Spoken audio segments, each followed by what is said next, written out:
Yeah, hello? Hello, thank you. Of course. I guess we should say what we're gonna do. Of course, yeah. So, we are going to go over every character and just, like, roughly talk about their arc, their journey, and just basically how the show handled them. Right, and also like what we would improve and stuff in that Like, regard. what, yeah, and what we personally would have done to improve upon what the show laid out. So, yeah. The first character, of course, is Uzi, the main The character, doorman. Yes. depending on who you ask. Alright. Would you like to start? Sure, why not? So I think Uzi was handled pretty well. Mostly, there were some episodes where, she could have been removed, but Yeah, definitely. I wonder what I'm talking about. But Yeah. Certain episode, yeah. yeah, but other than said specific episode, I feel like what she went through, she had a little arc in each episode, except Definitely, yeah. that one. But yeah, mostly what I would do is just like limit her time in episode 5, and that's like the main thing that I would do with her. Yeah, she definitely takes a backseat in like the latter half of the show after that episode with Of the course. crows. You're right. Yeah. I don't feel like that's necessarily a bad thing though, especially because like Oh no, episode I'd argue 6. that's actually the best thing they could have done. If they gave Yeah. her more screen time after that, that's just more salt in the wound. Yeah, especially because episode 6 was V's episode, and because episode 5 clearly wasn't. It was meant to be V's episode initially, based off the teasers and Yes, just the general reception of everything. Except it wasn't. Unfortunately, yeah, we got Prosy instead. Honestly, they should have chosen a cooler bird anyway, like a stork or something. A Sin plush would sell infinitely better than a Prosy Yeah, I don't know plush would. I don't know why they Yeah. thought, yo, we need That- to have a crow Uzi plush. Honestly, I would have bought a Lord Bucket plush more than her, but whatever. Honestly, yeah. For the memes, absolutely. Frumple Bucket would solo that. Yeah. I would actually love that. He needs merch. Please, glitch, Yeah. get on that. Yeah. All right. Well, as I was saying, or as we were saying rather, Yeah. she takes a backseat in the latter half of the show, which is a good thing because obviously as the main character, you will be very oversaturated and everything. Mm-hmm. So it's good that they gave her time to like rest. The issue with doing that from just like a viewer's perspective, it just makes her character kind of like a self-insert for the audience because she's most of the time she's just like reacting to like the stuff around her, same as the viewer. True. The prime example of this is episode 7, where her entire storyline in that episode is just wandering around the labs, just like bumping into stuff. And like Yeah. that's not necessarily the strongest storyline in that episode because One it's thing- literally just yeah. her. One thing I will say is that what they did well in that episode was her seeing her mom, like the stuff she did, and like immediately ripping off the necklace. I thought that was a pretty good. Oh, that was a pretty good very, thing. Yeah. very good, yeah. Because episode 4, the entire point was like, oh, I'm gonna learn about my mom's past and find that red-eyed doll freak and everything, and then Yeah. she's stripping away like what her like the remnants of her mom, just Yeah. literally just like that. She does Very not like her powerful mom character anymore. moment. Definitely not. Literally Khan's- booted her into the void. Khan is better anyway. Hell yeah, man. Hell yeah. We'll get to him. Yep. The next character is N. Oh yeah. Okay. He was so if he is a character, he is Uzi's dog, basically. Lapdog. Yes. Yeah. Honestly, Okay. Yeah. You go. every role that Uzi had in episode 5 could have just been given to N, to be honest, or like V or something. That's exactly what the teasers made it out to be. Yeah. So the fact that it wasn't like that really hurts. Honestly, a you know lot. what? You want to know what would have been better? Instead of Uzi, if it was Sin that was the bird, that would have been cool. Like manipulating N. Literally anything would have been cooler. Like manipulating N like through the whole thing until he like turns on her and like kills the bird or something. I don't know, but still, that would have yeah. been nice. Absolutely. Okay. Going back into N, the really interesting part about him is like his development happens all at once. And what I mean by that is in episode 1, it's clearly established, he's a pushover. He gets bossed around by V and J, and he stands up for himself. And that's kind of his entire arc. Yeah. It's obviously way more complicated than that, but that's like the very gross oversimplification. After he just like he's like, "Oh, Jay, you're mean. I'm gonna fight you now." He just kind of is just comedic relief until like Yeah. episode 6. Yeah, that is when they really started like remembering N is a character and like did stuff with him. Oh, absolutely, man. Yeah. Like, I find myself just really struggling to take him seriously, especially in like the midpoint of the season, because he's just so like linear. He just makes jokes and just once again bumbles around as the comedic relief. Yeah, it feels like Glitch really wanted him to be like the character for merch. They were like, buy our merch, you know. That's why he's literally, dude. Yeah, he is the buy our merch character. But you know, they get it better later. Yeah. He could have been worse though. I will say something I'll get to with Tessa later is they could have done so much worse with him. So I'm glad they didn't completely screw him over. Definitely not. Yeah, but like if I had to rank just like N from episodes 1 through 7, I'm giving him like a solid like 7 out of 10. Yeah. I think he was handled decently well. Yeah, he's obviously one of the fan favorites, but well, we're like not blindly in love with him as some other people are. Yes, I'm blindly in love with V instead. Of course, yeah. You just have a different shade of paint. Speaking of which, V. Amazing segue. Yeah. Yep. Yeah. V. Let's run it. Obviously, I'm gonna be a little biased because you know the whole perfect character thing and whatever. But the main thing is episode 5. I really would have liked to see more of her maid self and like why she became the way she is, because it's shown, but like to someone who hasn't like written a half-hour analysis on her, it's not very clear, and that's something that Intermission did. Yeah, of course, yeah. It made it clear as day in Intermission. Yeah, it didn't make it up. It like put it into the spotlight, so people actually got it. The source material was very much elevated once again. Yeah. That is why Intermission is great. So okay, yeah. So kind of adding to what you said, the problem with V is the subtlety. Because to any casual fan, you will not see any of like the layers or the development that she has, like until you process that. If you're watching just like everything in one sitting, you're not gonna think much of her like whatsoever. Yeah, that actually happened with me. I remember the first time I watched the series, I didn't think much of her. Then I rewatched it, and that's when she became my favorite. Oh, dude, yeah, I totally respect that, man. It's very based of you. Yeah, of course. As a fellow V fan myself from like the earlier episodes, yeah, she definitely stole most of the scenes that she was in. Episode 4 was like really good with her with Solver Lizzy. She was definitely the highlight of that episode, in my opinion. It's the closest like that she gets to being the main character like inside of an episode of. You could argue is episode 4. Episode 6 also, you know, she kind of like takes the spotlight there. Somewhat too, yeah, but like it's between those two. It's no contest, yeah. Also, I think I really like what she did with Lizzy. You know, like her whole thing was like eventually like warming up to her. I like that a lot. Lizzy. Yeah, calling her a diva and everything. Episode 4. Their friendship really should have gotten more screen time, undeniably. Yes. That is something I will say later with Lizzo. Bet, yeah. Count me in. Yeah, episode 2 also. They could have given her a little more time. But yeah, she really should. She doesn't do anything in that episode. Yeah, besides just being in that chair. Yeah, she kind of just like mocks Uzi, which like to be fair, I like the bubbles, but that's hilarious. But she doesn't really funny joke. She doesn't really get much except in the end when that's the first time we really see like, oh wait, she's more than just some sort of murder lady. Of course, yeah. That is the one thing I will give that episode with V. But other than that, yeah, I think she was done pretty well, provided she comes back in episode 8 and they don't just cut off her arc in the middle. Okay, about that, you can't talk about V without her. Yes. Infamous moment. Yes. I would be genuinely dumbfounded if they actually commit to killing her off. I mean, every possible sign is there that she's going to return. Especially, you know, who's Lizzy texting and everything.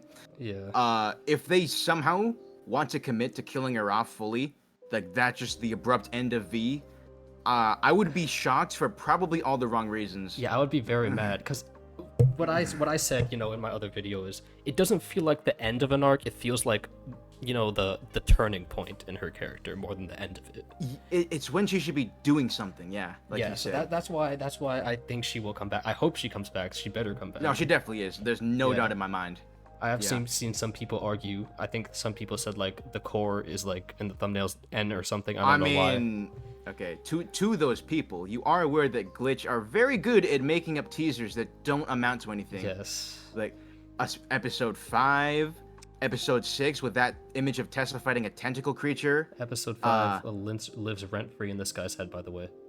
Dude, it could have been a top 3 episode. True. But it was absolutely squandered in every meaning of the word. I don't know Yeah. I don't know the meaning of the word though, so it doesn't mean much. Well, to squander is to fumble the bag, to throw the game. I see. Have an immense amount of potential, but then just be a complete disappointment. So basically, what Ranks did with the stream, right? You're damn right. Yeah. Exactly. All right. He's not gonna live that down. Yeah. All right. The next Okay. character, of course, Jay. Screen time, Miss Jay. Justice herself. Yeah. Yep. Okay. So, if you don't mind, I will Alright, start you can for take Jay. this one. Okay. Jay, right from the jump, she was easily like a front runner of the season. Mhm. She stole basically every scene she was in, Yep. and she has a lot of depth despite people calling her like a static character and having like little development. Yeah. Because what Jay does is she takes her morals and she just represses all of them because she puts law and order as her top priority, and that's a very interesting character trait. I do like that a lot. Yeah. She feels like It is very good. Yeah. she feels like the straight man character without being the straight man, if that makes sense. Oh no, I totally get what you're saying. Yeah. Yeah. I mean, she does have her quirks with branded pens and just like Yes. being too in love with the company. Some could argue, but she, like at the end of the day, she is the most straight man character, as you put it, to like Uzi's gremlinness or like N's goofiness. You know? I just She thought of adds that- something. Yeah. What if her love for the company was like sort of her answer to coping with like Tessa not being there, for the most part? Yeah, I've heard that before. It would make plenty of sense. Their friendship seemed pretty genuine from what we saw in episode Yeah. 5. But you know, I think that the overarching thing that she's worshiping, which is the company, is one like you said, like a coping mechanism for Tessa Probably. not being there or something. Just basically the thing we need is like just give her more screen time. That's really it. That is the most common complaint you will see just for her character. And it's a valid one. Yeah, absolutely, yeah. The fact that she's in episode 6 purely to say, oh, V probably isn't dead. She might have a clone. And then she Yep. flies off with keys that Tessa just chucks her is heartbreaking. Yeah, she didn't really do anything in episode 6 except to have that one awkward frame where she kind of looks into the distance. Yeah, and then she just flies off. Yep. I think she has potential, she has the potential to be like almost a main character in episode 8. I think that Please. will be the absolute turning point for her character. Please, episode 8, don't fumble Jay. Don't fumble everyone, please. Just end arcs, end Yep. characters satisfyingly, because we're not getting anything after this episode. Because unfortunately, they've kind of written themselves into a corner, right? Like, what the best way they can handle Jay is killing her to finish her arc. she's gonna die. Yeah. But she will die going through an arc and mourning Tessa, hopefully. Yeah, I And feel just that's the yeah. best thing they can do, right? absolutely, yeah. The glitch banner on their channel right now does not give me much confidence because they're making her the villain from the looks of it. If they make her the villain, I doubt it because Glitch infamously will Will mislead make people. fake teasers. and Yeah. the whole thing of like the theory, Jay's in the light, that means she's a hero. I don't know. Something like that, yeah. Yeah, I've seen that before.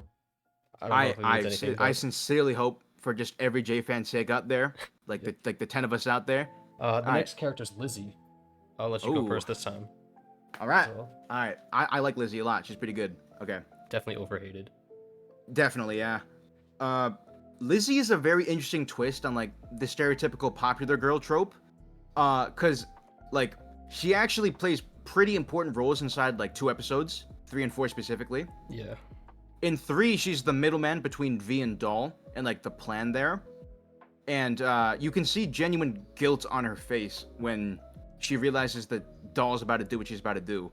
I like that moment a lot, just like with that sudden snap in her morality and everything. In episode 4, she is the sole survivor of the Solver Uzi massacre. which is pretty badass. I mean, it's a title that no one else can carry around. And Yeah. like, I honestly, I don't know if bringing her back was necessary in episode 7, but I hope that they don't bring her back just to kill her off. Same with Thad, really. I hope Yeah. that they can contribute something to the overall narrative. I will say, I don't think Lizzy and Thad are gonna die because they just can't have a meaningful death with how important they are. I could see that, yeah. That's why I don't think they're gonna die. But yeah, I do think one thing I would give Lizzy is like, I think episode 4 did a pretty good job of like giving the V and Lizzy friendship thing. But if we had like one more like little scene, then I think that would have been like really, really good. Just one more. Yeah, I completely agree. The main tragedy of that friendship is that it literally happens off screen. In episode 3, you can see like on that smart board PowerPoint looking thing, like just like off screen, like them bonding in the bathroom and like in the bunker and everything. It's a real shame that we didn't see any of that. I mean, episode 4 we got the we got ending, a hint the of it, ending I think, scene, yeah. Yeah, but like we definitely could have used more. Something else, she is probably the second funniest character in the show. She just every line she says is so funny. Yeah. I especially love the Rebecca line where she just kind of like yells at Rebecca for no reason in episode 3. Episode 3, yeah. Yeah. Yeah, she's very underrated. Very good character. I mean, that's basically everything I can say about her. Yeah, she's not a very deep character, which is She also really true isn't, but for our next character, which is Thad. So yeah, male Lizzy. Yes, nice Lizzy is how I say it. Lizzy, yes. if she was not mean. Of course. So, do you want to start us off? Sure. Episode 1 and 2, he looked like he was gonna play a pretty big role, and then he just didn't. That's the episode 3. I get it because that was like more Lizzy's time, but I had this really amazing idea. Well, it's not very complicated, but in episode 4, right?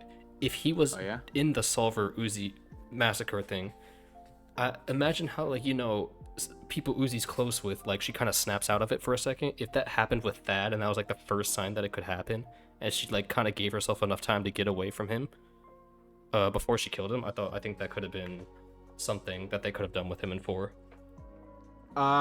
It's really funny you mentioned that actually, because an argument that I have made for the longest time, pre-episode 7, was that Thad should have died to Solver Uzi. That is, I have heard that before. Yes. Yeah.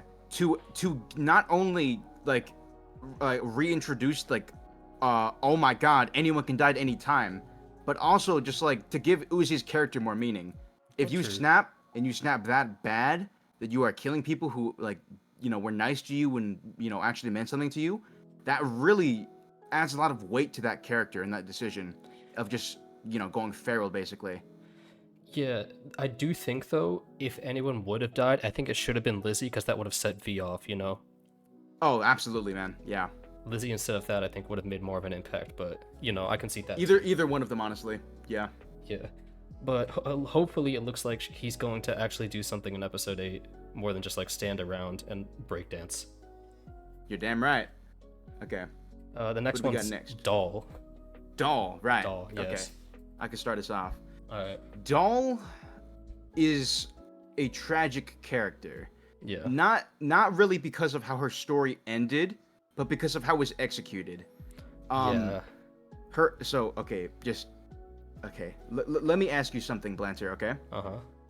So in episode 3, what was Doll's main motive for that episode?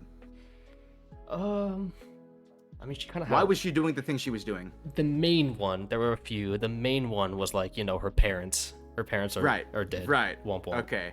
So why is it that when she like accidentally or not kills the person who she was trying to kill in episode 3, that being V, why did she not mention the fact she avenged her parents? I feel like she didn't know. I know, but like I feel like as a writer, you could have had Tessa maybe segue that into their duel kind of in episode 7. Maybe have Tessa say like, "Oh, you killed V and now you're gonna die too," or something. Like add like a Tessa quirky spin on it. But you should have Doll be aware of what she did instead of just leaving it in the dark and leaving that that complete motivator just unresolved. Yeah, I feel like they moved past it though, because after episode 3, she kind of realized, okay, yeah, I can't really take on these people. There's no point. I'm gonna get bodied. Yeah. So that's why I feel like she dropped it. But I I don't know, know. but like just a reference to it, something. Because like after episode 3, her main goal is just suddenly I need to cure the solver, which is a fine motive, Mm-hmm. but like you literally in that same episode had an entire speech with Uzi about, oh, don't trust the disassembly drones. They killed my parents. They killed your parents, or like they killed Nori. So like it's really weird writing in my opinion for them to just not re Yeah. re-add like what they started basically. Also, because like obviously Tessa is Sin, so she could always just bring her back. So that's Of another course, thing. yeah. Is there anything you have to add to Doll? Yes, actually, episode Oh, 4, another episode 4 thing. Yes. Yes. Okay. I think it would have been nice if she saw her Uzi and she was like, oh shit, and then she just like, oh, I can't mess with that, and then she just left. Like that's when she stopped stalking them because she was like, oh, I gotta fix this before it happens to me, you know? Okay. So I want to add to that. So like for the longest time, I think most Doll fans would agree it would have been very cool, peak even, if Doll had a solver form just like Uzi. Yeah. Like kind of like a weird like rematch between Uzi and Doll from like episode 3 and episode 7 would have been very cool. But the next one, Khan. I love Khan. Also another very underrated character. Probably the most underrated. The most hated character in the fandom, without a doubt. No, it's probably Rebecca or Darren or something, but I would I say mean like major characters. I mean it also like, could be Lizzy, but like Khan is up there because people cannot look past one episode. It wasn't even the wrong choice. That's the thing. it was the right choice. Dude, I've been saying this since day one. Yeah. If you put yourself in Khan's shoes, you are going to do the same thing. Like, what are you supposed to do? Like, obviously, he was probably traumatized from seeing likely N kill Nori, who looked like Uzi. So that's one thing. Also, like, what is he supposed to do? Grab the railgun? He would have just died. I mean, just logistically speaking, he's looking at you. The gun is down by his foot. Like, I hate that so much. You would have to have balls of steel to even attempt to do that, let alone like just it's so infuriating. People just can't look past it, man. And Uzi forgives him, and the fandom doesn't forgive him. That's crazy. So weird. Like Khan has good development, I think. Exactly. He's like probably one of the most developed characters, to be honest. Undeniably, yeah. And I think they could have done more with that in episode 6. Also, I don't know why I have this weird obsession with having Khan appear in every episode, and this 6 is literally the only one he doesn't appear in. So but I have this whole scene written out. It's like, okay, so Khan's like, oh, maybe I shouldn't have sent my daughter out like with some wackos I don't even trust, right? And then he calls Uzi. But by this point, Alice has already strapped her up. So Alice answers the phone, and she's like, I'm not going to do a southern accent. I tried. I can't do it. Oh, no. But respectable. I have your daughter. And then he's like, oh, shoot. And that's what actually gets him to build the railgun, to like go out to try to get Alice. And eventually Uzi will call him back and be like, yo, I'm fine. And that's like a good daughter-father bonding moment. Absolutely. Yeah. Okay. Like kind of a weird segue, but not really at the same time. If hypothetically we had a 9th episode, or just like an extension, maybe like a mini episode, kind of like what Hell of a Boss does. Yeah. If by some miracle, like in some alternate universe that happened, between episode 6 and 7, there should have been something showing the development of the bunker instead of the labs. Like, with Khan, Lizzy, Thad. Like, their plan is cool in episode 7, but it does just come completely out of nowhere. There's no clean transition. Because the last time you see any of those characters is episode 4 for 2 of them, and episode 5 for Khan. Yeah, Khan's just kind of like, have a fun sleepover, sweetie. Yeah, I'm gonna Bye get bye. launched into a pillar now. I won't see you for Yes. like 3 episodes. Bye bye. Yeah. Khan he's a badass now, and I Yes. wish we saw some of it on screen, but for what it's worth, he's very, very well developed, and I love him a lot. I cannot wait to see the Khan and Nori reunion scene. Maybe like I don't know. It's either gonna be like really wholesome or it's gonna be Khan's gonna be like really pissed, justifiably, by the way. Like Both would be good, honestly. I could see their marriage being very just like kind of like bipolar, like Yeah. depending on the day. It's like I think Uzi will probably tell Nori like, "Oh, he left me to die," and then Khan's like, "But you left us," and then it's like, what is she supposed to say to that? Yeah, I mean, I think the dialogue alone would be very strong there. Yeah. I wish I could have another cool transition to say Nori's next, but no, it's actually Tessa who is next. Oh shit. Okay. Well. Yeah. Okay. I shall start. Yes. We are referring to not Sin Tessa. Yeah. Yes, we're referring to Tessa. To Tessa Elliott. Yeah. Yes. Tessa. Okay. Australian? Is she Australian or British? I don't even know. She's Australian. Okay. Confirmed. Yes. Australian Tessa. That one. The Australian astronaut. Right. Yes. Okay. She, pre-episode 7, was the best written character in my opinion. If you're taking Australian her as her, purely because you have a very morally great character who is presumably like the last of humanity, who is willing to do anything to achieve her goal of, getting rid of all the solver drones and everything. Yeah. It added a layer of like, is she really a bad guy for wanting to like save her species? And it was undeniably very good writing, because beneath this charismatic and charming Australian personality, you have a presumed person, who just had a very dark past, abused by her parents, and honestly, like I love characters like that with so much deeper meaning beneath like the surface of like their mask, like their bravado and everything.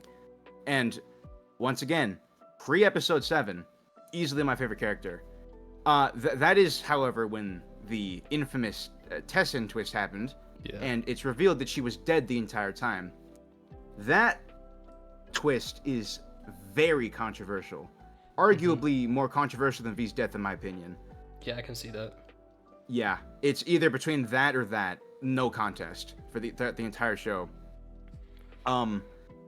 It's like upon rewatching all of Tessa quote unquote scenes, like when you realize it's Sin the entire time, why doesn't she just kill everyone?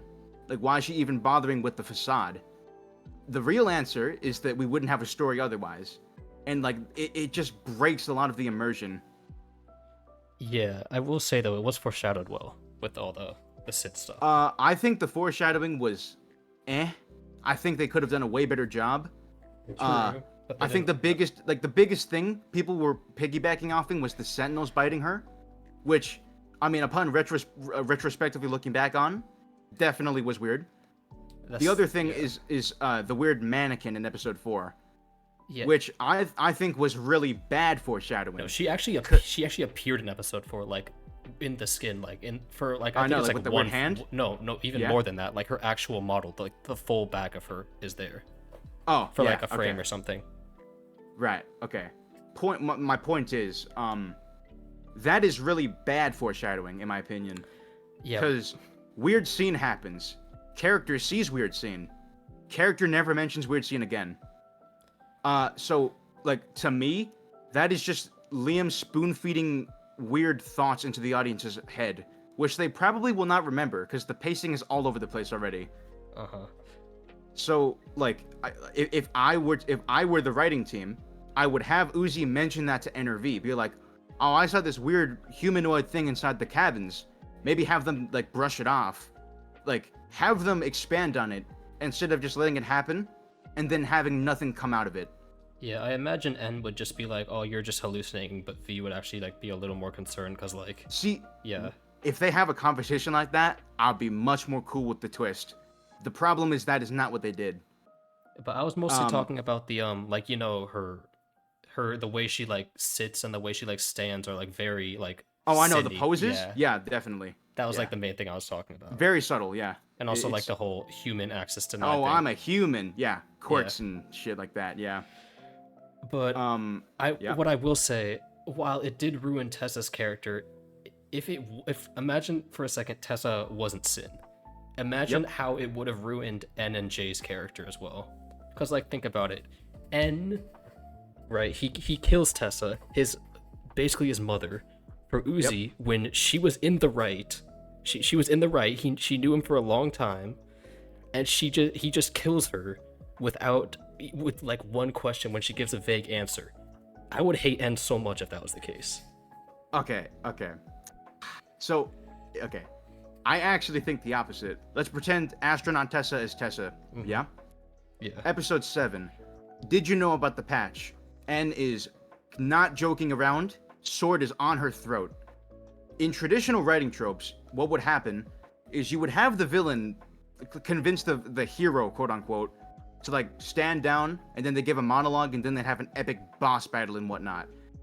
N just kills her, which I think that in and of itself, like under the impression that you are killing your mother figure because she's threatening basically your girlfriend. I think that's very powerful writing. It's a very powerful character moment because you have this character who like, has a goal. She's probably about to reach the goal, but to subvert expectations, you kill her off subtly, just like that, just very abruptly. And then you elevate N's character because he goes from the goofball into very serious. Yes. Do you get somewhat what I'm saying? I get that, but like, if you think about if say it's actually Tessa again, right? Yep. She was right. Like if we're ignoring the whole Sin thing, like just write Sin out of the equation. Yeah, that's Tessa. Yep. Tessa, Uzi turns into Sin, and then he's like, "Oh wait, I'm stupid. She was right. I probably should have convinced her before actually killing one of my strongest allies." Because N is stupid. I would have hated him. Well. So no. Here's the thing. You can play into that though. You can have him realize he's wrong, and then if they did that, like I would have liked it, but I really doubt they would do that. I think that what you've said is just even more evidence as to why the Tessin twist is very bad. Because if you're once again under the impression that's Tessa, what N does, heat of the moment, he's hot-headed, he's not thinking with his head, he's thinking with his heart. Yeah? Yeah. If you play into that, you have him realize, oh, I made a terrible mistake. I just killed someone who was definitely in the right. I'm a bad person now. That is powerful writing, in my opinion. True. But yeah, I can see them doing that, and if they did that, that would be good. I don't know if they would. But like also Jay would literally have no arc for episode 8 if Tessa was not Sin. Well, you could maybe have her have her rivalry with N just be even more elevated. Yeah, but because he just killed her best friend. That's the thing. She would turn into a villain, and then she wouldn't have the arc. Okay, wait. So Blanter, Yeah. Would you really consider her a villain when she's completely justified for being mad at her best friend being decapitated? From the viewer's POV, yeah, I mean, if you like N, she's the villain.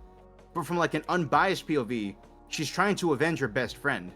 And if that requires having to side with Sin, because, well, technically Tessa was right or whatever, because, Uzi was possessed by Sin, then she's not really a bad guy. She's just very blinded by justice. She wants to avenge her best friend. She wants that justice, no matter the cost. And I really would not want Jay to become the antagonist, because that would feel very weird. I feel like I'm not confident I can that get they what could do you're saying. that right. Yeah. All right. I think we went way too long on this Tessa section. Which is gonna have to continue because the next one is actually Sin. Oh, okay, that's great. Yep.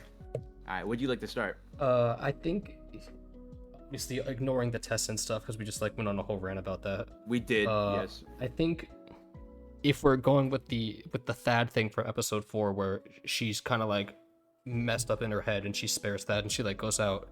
Imagine Solver Uzi is only Solver Uzi for half the time. She's getting beat up by V, and then she's in pain, which we know triggers Sin.